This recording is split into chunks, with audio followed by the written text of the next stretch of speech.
Mais retenons cela. Le jour d'après, quand nous aurons gagné, ce ne sera pas un retour au jour d'avant. Le jour d'avant. Le jour d'avant. Le jour d'avant. Le jour d'après. Bonjour, et vous, comment rêvez-vous le monde d'après? Le monde de l'après-coronavirus? Emmanuel Macron l'a affirmé, le jour d'après ne sera pas un retour au jour d'avant. Alors la rédaction de Oui Demain, avec les artisans du podcast, l'ont prise au mot. Nous avons posé cette question à diverses personnalités. Quelles solutions proposez-vous pour que les jours d'après soient meilleurs que les jours d'avant? Aujourd'hui, Clément Chabot, Amandine Garnier et Quentin Matteux, du Low-Tech Lab, prônent l'usage des low-tech, des technologies simples, durables et accessibles à tous, pour construire un monde plus résilient. Énoncé de l'exercice. Quelles solutions proposez-vous pour que les jours d'après soient meilleurs que les jours d'avant? Vous avez 2 heures.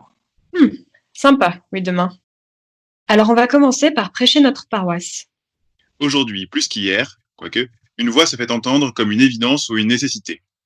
Celle d'un progrès local et responsable, enfin mis au service du vivant, de l'homme et de la planète, ou de modes de vie plus soutenables et désirables. Celle d'une société plus juste, plus sobre et plus résiliente.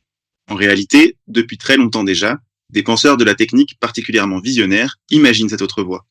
Nous l'explorons et l'expérimentons au travers des low-tech. Des low quoi?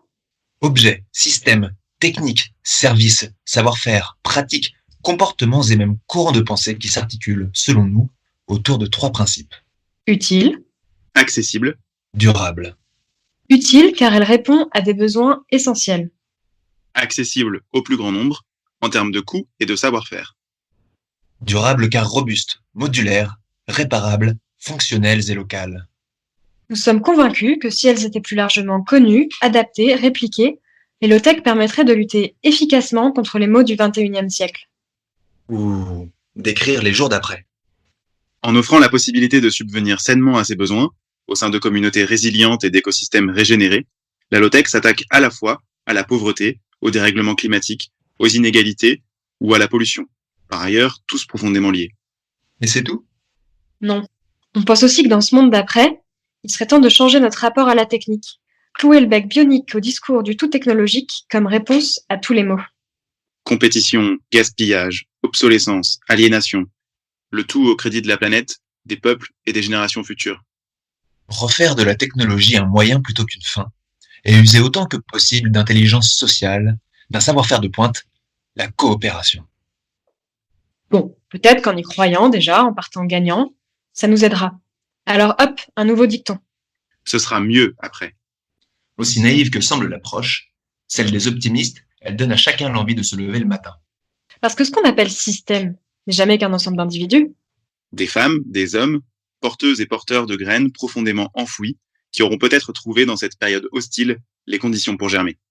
Comme ces séquoias qui ont besoin des flammes pour libérer leurs graines, ces chênes-lièges ou ces pins qui renaissent d'une terre ravagée.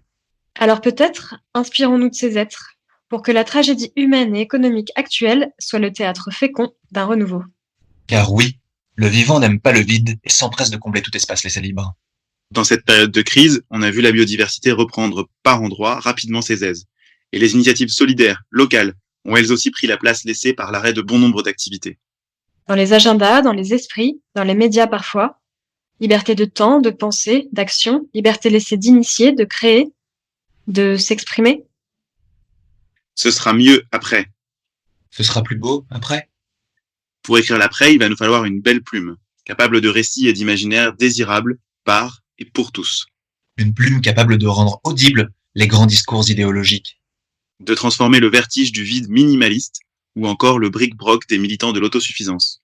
De dessiner des objets si porteurs de poésie qui nous en feraient oublier notre volonté d'être connectés. Une plume? 10 plumes?